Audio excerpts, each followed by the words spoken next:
بسم الله الرحمن الرحيم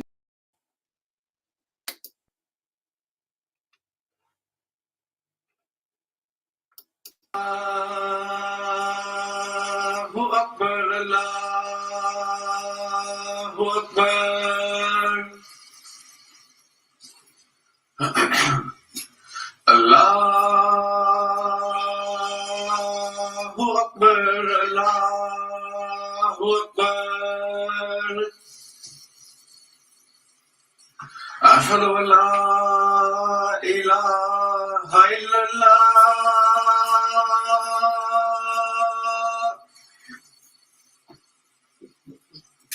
أشهد أن لا إله إلا الله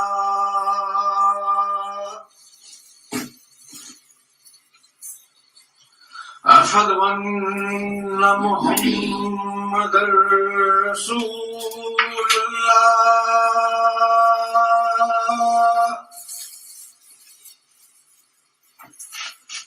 أشهد أن محمدا رسول الله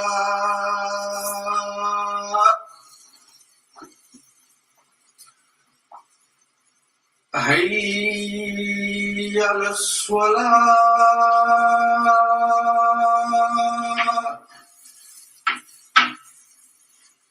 حي على الصلاة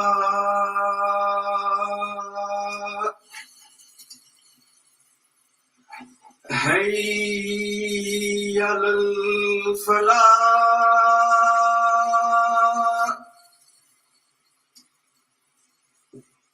حي على الفلاح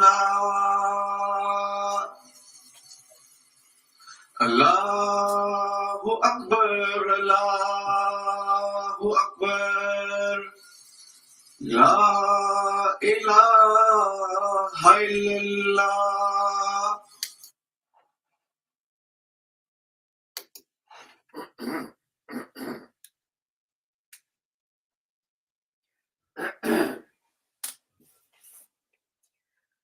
أشهد أن لا إله إلا الله وحده لا شريك له وأشهد أن محمدا عبده ورسوله أما بعد فأعوذ بالله من الشيطان الرجيم بسم الله الرحمن الرحيم. We are continuing with the topic that we had started last week, which was the report from War on Want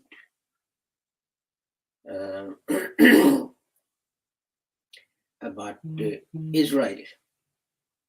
And I started by reciting chapter 49, verse 10. إنما المؤمنون إخوة فأصلحوا بين أخويكم واتقوا الله لعلكم ترحمون. The believers are brothers, so make peace between your brothers and keep your duty to Allah, that mercy may be had on you. And then chapter 3,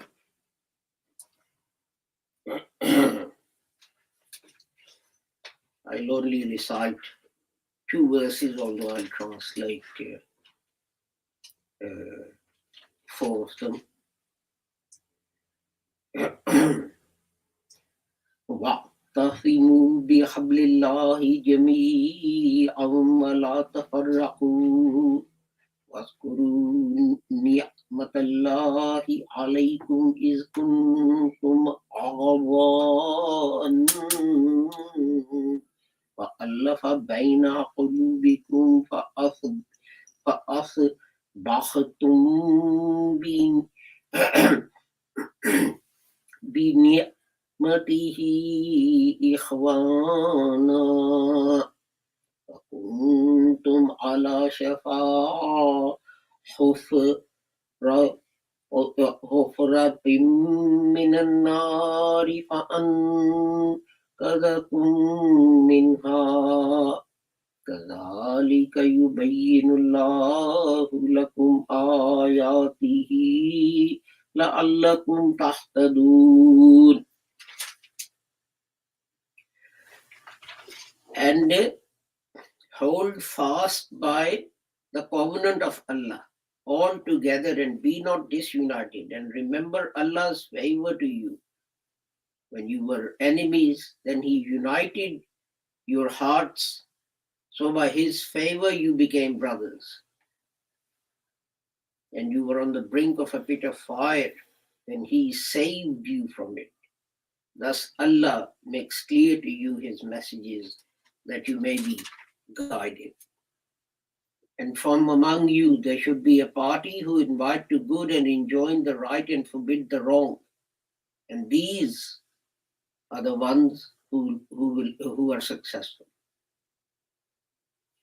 And be not like those who became divided and disgraced after clear arguments had come to them. And for them is a grievous chastisement. And then last one, chapter 21, verse 92.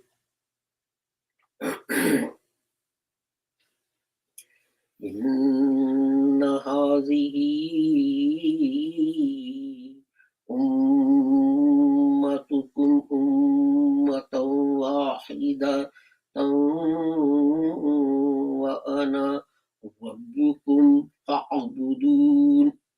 Surely your community is a single community, and I am your Lord, so serve me. Sadaqallahul Aliyyul Azim.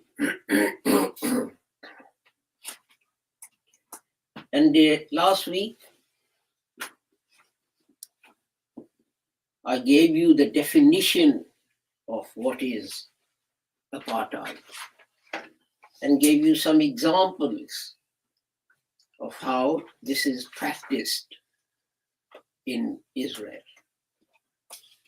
And I was told that I'm anti-Semitic. And I responded to that by saying, well, you hate Muslims. And he said, no, I don't hate Muslims. I only criticize their wrong behavior. So I said, isn't it interesting? If I criticize Israel's wrong behavior, I hate the Jews and I'm anti-Semitic and I want to send them to the gas chambers. But when you criticize Muslims and Islam, you do so because you have freedom of speech. If you have freedom of speech, why is it that I don't have freedom of speech? Isn't it the same argument?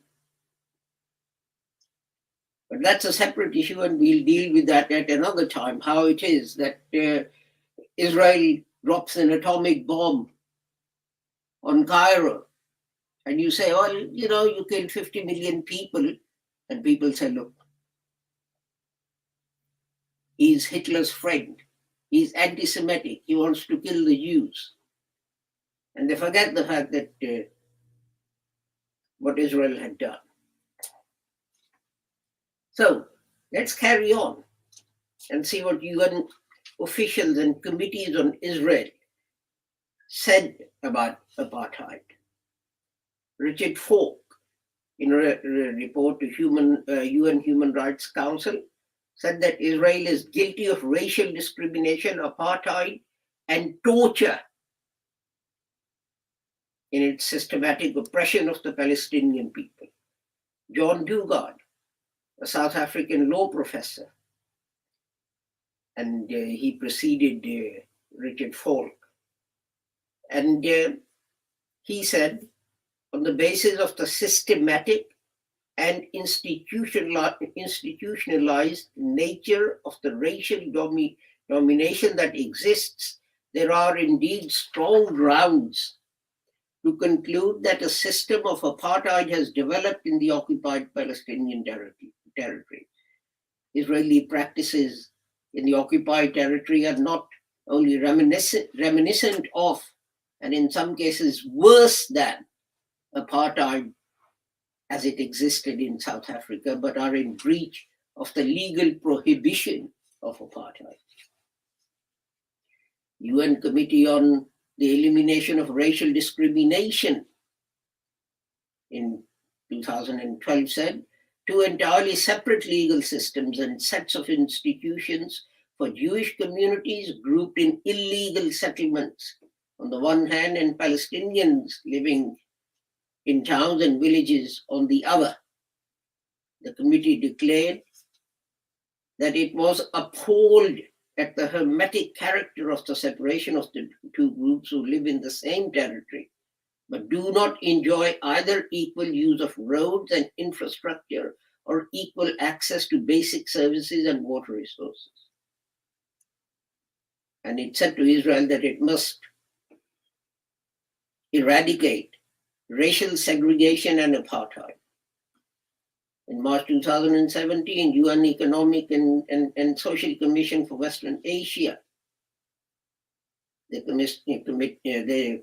commissioned a report which was entitled Israeli Practices Towards the Palestinian People and the Question of Apartheid, and came to the conclusion, on the basis of overwhelming evidence, not isolated incidents, on the basis of overwhelming evidence, Israel is guilty of the crime of apartheid and urges swift action to oppose and end it.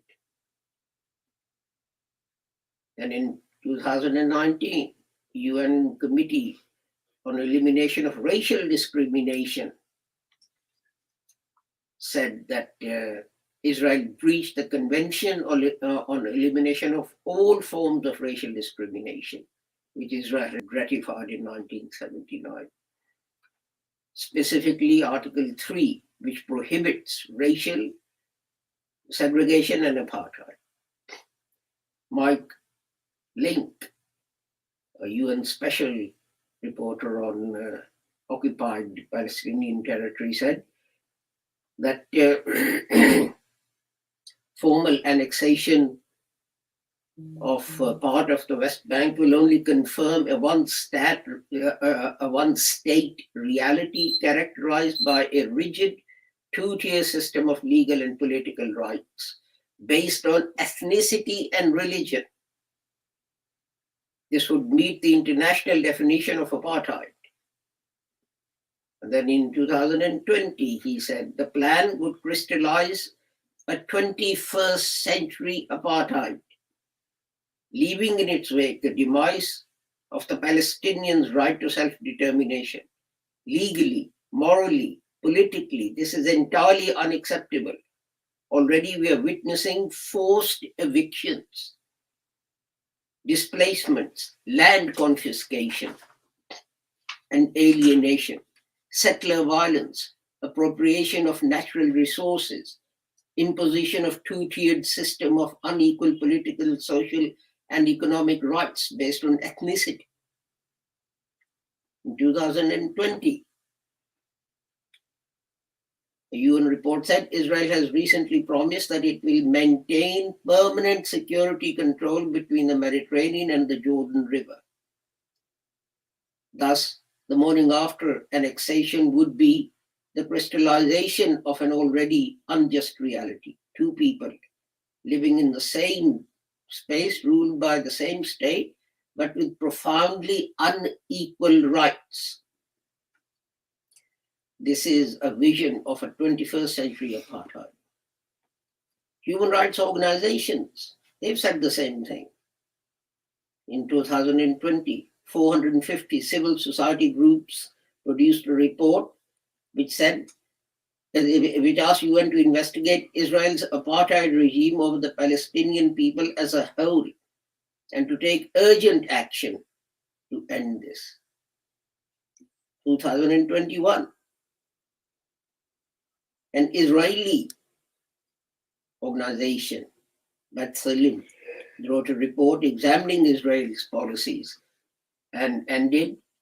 The Israeli regime enacts in all its territory, it controls an apartheid regime. And the same thing was repeated in 2021 report by International Human Rights Watch. And it said Human Rights Watch found that the Israeli government has pursued an intent to maintain domination of Jewish Israelis over Palestinians throughout the territory it controls. In the OBT, including East Jerusalem, that intent has been coupled with systematic suppression of Palestinians and inhumane acts committed against them. When these three elements occur together, they amount to apartheid. Israeli officials themselves, Israel's president, Rivlin, he said on 12th of February 2017, when a new law was passed, regularization law, and it expropriated tracts of Palestinian land, will cause Israel to be seen as an apartheid state. In fact, David Ben-Gurion in 1967, following the 67 June War, he said that Israel was becoming an apartheid state if it retained control of the territory it had conquered. In 1999, the Israeli Prime Minister, he said every attempt to keep hold, and this is the territory occupied, as one political entity leads necessarily to a non-democratic or a non-Jewish state. Because if the Palestinians vote, then it is a bi-national state, and if they don't vote, it is an apartheid state, which it has become. And then in 2010, he repeated the same thing. As long as in this territory west of Jordan River, there is only one political entity called Israel, it's going to be either non-Jewish or non-democratic. If this block of millions of Palestinians cannot vote, that will be apartheid. Israel's ambassador to South Africa in 1992, he said similar thing. Occupation of West Bank as it exists is a sort of Israeli apartheid. Israeli Prime Minister Yitzhak Rabin, he was recorded as saying the same thing, that Israel's continued presence on the West Bank was becoming an apartheid. Isn't this interesting?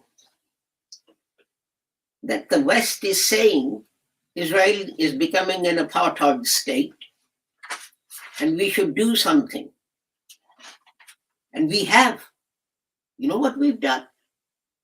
Muslim countries have started recognizing Israel. That's great, isn't it? Flights have started between some Muslim countries and Israel. Egypt recognized them a long time ago. I think Jordan as well, and Lebanon. Now more and more countries are joining Israel.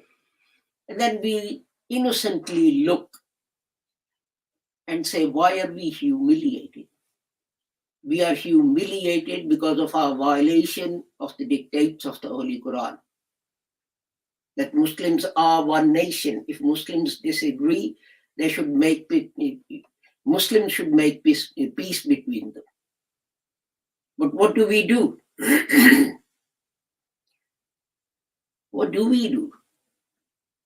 When we had two superpowers, Russia and America, Egypt went to the Russians for their protection. Saudis went to America. Iran went to America. Pakistan and Turkey went to America. So what is this brotherhood that we keep talking about? Can someone explain this to me, this theory? People say that it was Hazrat Mirza Ghulam Ahmad Sahib, Rahmatullah alayh, the promised Messiah, alayhi salam, and he declared jihad with the sword to be un-Islamic, and this is why Muslims don't do jihad. But you regard him as a heretic, a kafir, an infidel. So I find it amazing that you listen to him. Why is no Muslim country declaring a jihad on Israel? Everyone is falling over themselves to make peace with them. Even though Israel's declared policy is to make Muslims second-class citizens.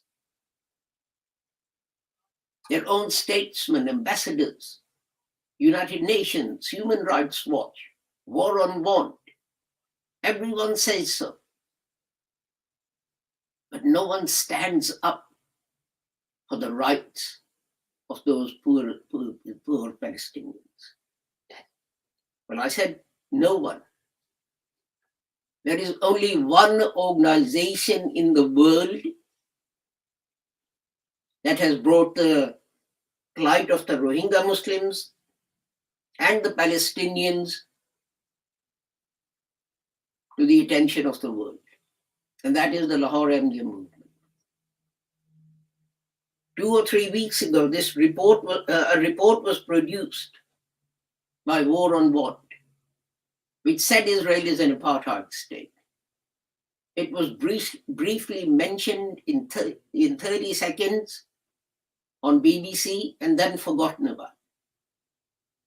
No Muslim country pursued it. No Muslim organization pursued it.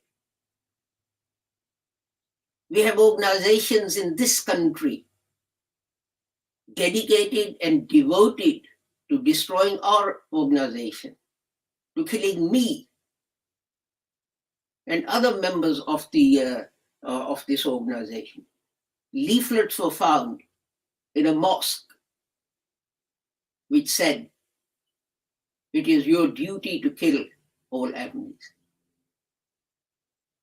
And yet, the only thing we hear about Israel is deafening silence.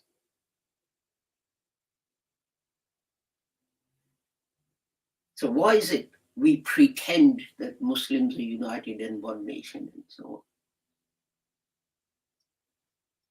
This pretense does more damage to Islam and Muslims than anything else. And others take advantage of that.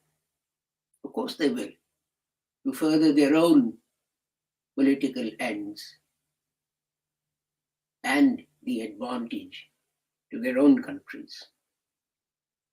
There are over 100 Muslim countries, some with atom bombs and armies in millions. And Israel is one single country. The whole population is, 10 million or so. If hundreds of millions of you can't stand up for the rights of those poor Palestinians, I'm not saying kill the Jews. I'm saying do something to make sure that those Palestinians get their rights. And if billions of you can't do it, then stop pretending that you are a united people and you're God's chosen people and that you're going to achieve great things. First accept this and then move on from there. It is shameful to see Western organizations denouncing Israel's torture and murder of Palestinians while Muslim countries are falling over themselves to recognize the state of Israel and to grant it trading rights, flights to their airports, and cooperate with them for security as well.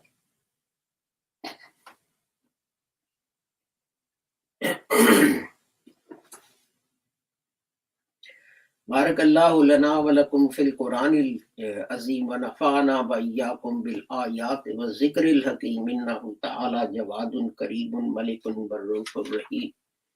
Alhamdulillah nahmaduhu wa nasta'inuhu wa nastaghfiruhu wa nu'minu bihi wa natawakkalu alayhi wa na'udhu billahi min shururi anfusina wa min sayyiati a'malina.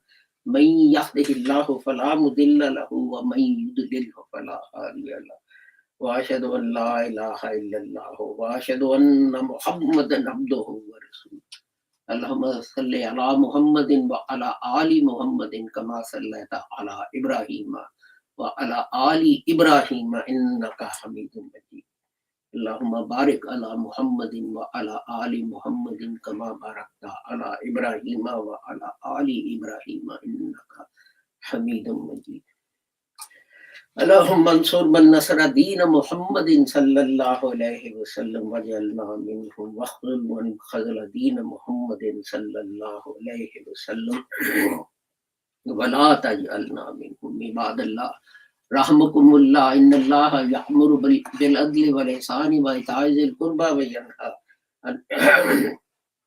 Anil फ़हशाइ वल मुनकरि वल बग़yi यअज़ुकुम लअल्लकुम तज़क्करून वज़कुरुल्लाह यज़कुरकुम वदऊहु यस्तजिब लकुम व लज़िक्रुल्लाहि अकबर वल्लाहु यअलमु मा तस्नऊन.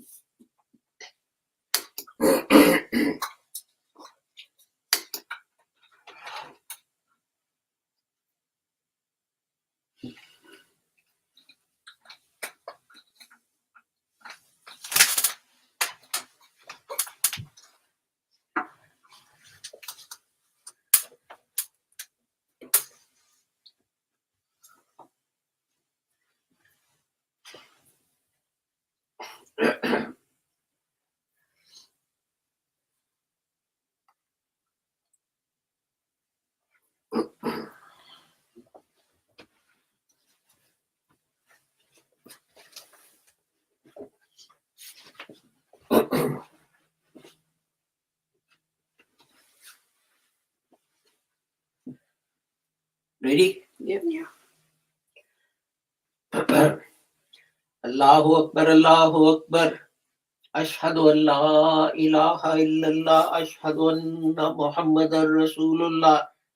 Hayya ala salah, hayya ala falah. Qad qamatis salah, qad qamatis salah. Allahu Akbar, la ilaha illallah. Allahu Akbar.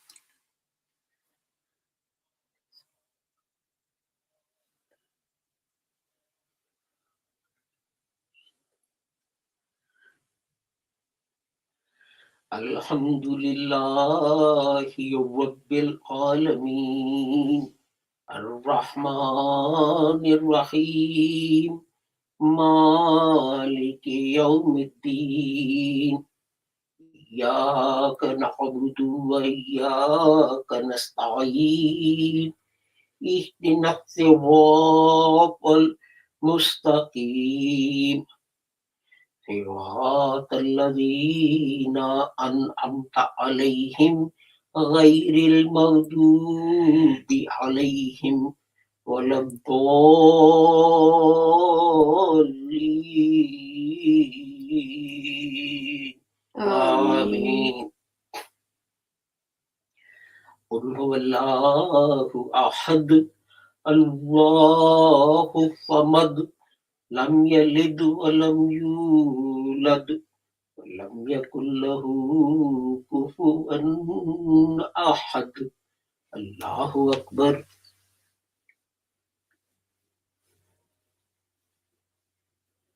سمع الله لمن حمده ربنا لك الحمد. الله أكبر.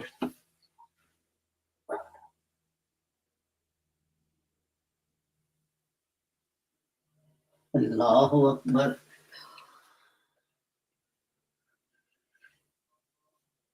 الله أكبر.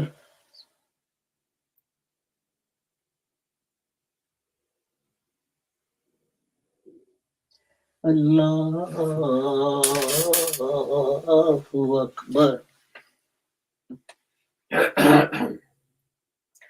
الحمد لله رب العالمين الرحمن الرحيم مالك يوم الدين إياك نعبد وإياك نستعين اهدنا الصراط المستقيم صراط الذين أنعمت عليهم غير المغضوب عليهم ولا الضالين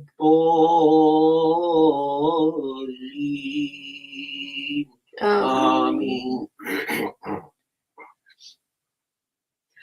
قل أعوذ برب الناس ملك الناس إله الناس من شر الوسواس الخناس الذي يوسوس في صدور الناس من الجنة والناس. الله أكبر. سمع الله لمن حمده ربنا لك الحمد. الله أكبر.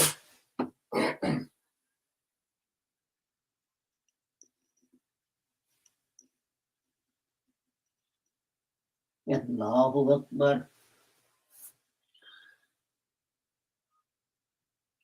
الله أكبر.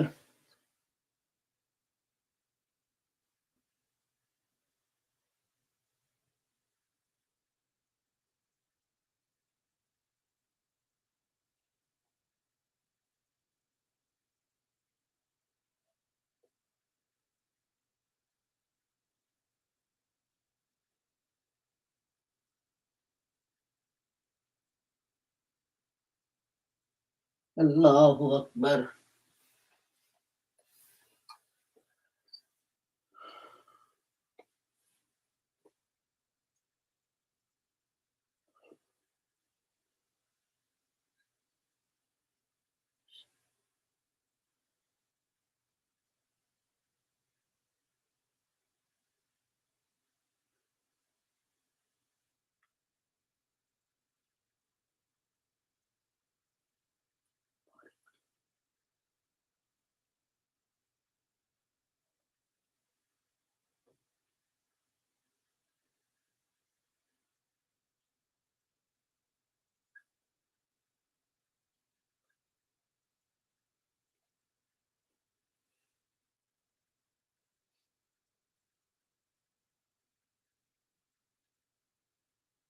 السلام عليكم ورحمة الله.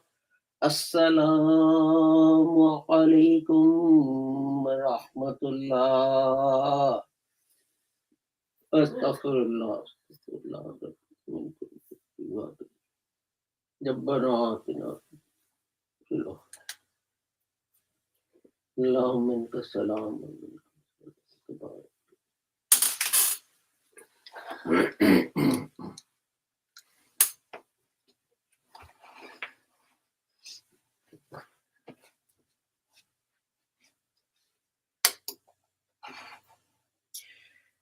Thank you for joining us for our Friday service, and I request you especially to pray that Allah puts in the Muslim hearts tolerance and compassion for each other. Unless we learn to tolerate each other and our differences, we'll remain disunited and the world will continue to take advantage of us. And at the end, I pray that whoever you are and wherever you may be, may Allah keep all of you safe and sound and free from harm. Assalamu alaikum, Khuda Hafiz, goodbye.